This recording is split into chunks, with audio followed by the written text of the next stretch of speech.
Assalamualaikum warahmatullahi wabarakatuh. Salam ceria, salam kasih sayang daripada saya, Ustaz Muhammad bin Cik Lah. Khas untuk murid-murid tahun 5 di SRA Jaim Paya Rumput bagi sesi 2021. Baiklah, untuk pengetahuan semua, Ustaz diberikan tugasan untuk mengajar subjek adab dan akhlak Islamiah bagi tahun 5. Baiklah, kita mulakan dengan tajuk yang pertama, iaitu adab ketika bekerja. Sebelum tu, kita kenal dulu apakah maksud bekerja itu. Okey. Pekerjaan kita boleh simpulkan sebagai satu perbuatan yang dilakukan mengikut cara-cara yang ditunjukkan oleh Rasulullah sallallahu alaihi wasallam menjadi satu ibadah dan mendapat keredaan Allah Subhanahu wa taala. Sebagai muslim, kita mestilah bekerja untuk mendapat keredaan Allah Subhanahu wa taala dan juga kita menitik beratkan halal dan juga haram.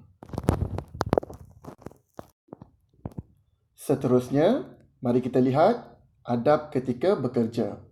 Yang pertama, niat mencari rezeki kerana Allah Subhanahu wa taala. Sebagai seorang muslim, kita mestilah niat mencari rezeki kerana Allah Subhanahu wa taala. Dengan itu, insya-Allah pekerjaan kita akan dipermudahkan oleh Allah Subhanahu wa taala. Yang kedua, memulakan dengan bismillahirrahmanirrahim. Dengan permulaan lafaz-lafaz bismillahirrahmanirrahim dan kata-kata yang baik, insya-Allah kita juga akan mendapat kesan-kesan yang baik kepada diri kita.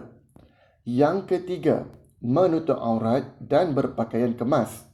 Seperti mana murid-murid semua tahu, aurat bagi lelaki adalah pusat hingga lutut, manakala aurat bagi perempuan seluruh anggota badan kecuali muka dan juga tapak tangan. Baiklah, yang keempat, menepati masa. Kenapa perlu menepati masa? Kerana bila kita menepati masa, insya-Allah pekerjaan kita dapat dilaksanakan dalam tempoh masa yang telah ditetapkan. Seterusnya, bersifat ceria dan mesra. Seterusnya, bersifat amanah, tekun, redha dan ikhlas. Keempat elemen ini perlu ada dalam adab ketika bekerja.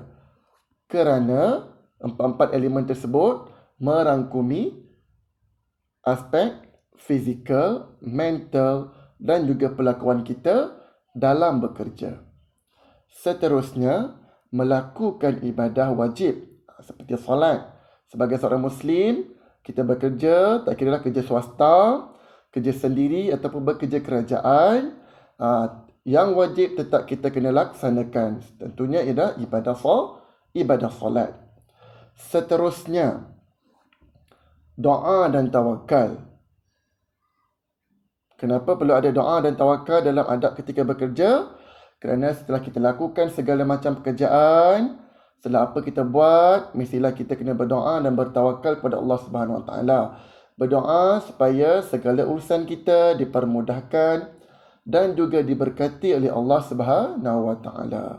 Itu adalah antara adab-adab ketika bekerja. Seterusnya, mari kita lihat jenis-jenis pekerjaan.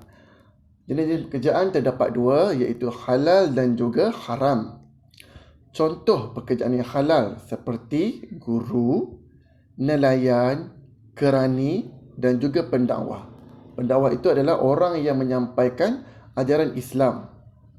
Seterusnya, jenis pekerjaan yang haram, pembunuh upahan, pencuri, penyeludup dan juga pengedar dadah. Baiklah murid-murid, itu sahaja pelajaran kita pada hari ini. InsyaAllah kita bertemu pada pelajaran yang lain. Ustaz harapkan murid-murid semua terus belajar dengan semangat, istiqamah dan juga tekun. InsyaAllah kejayaan pasti menjadi milik kita. Assalamualaikum dan jumpa lagi.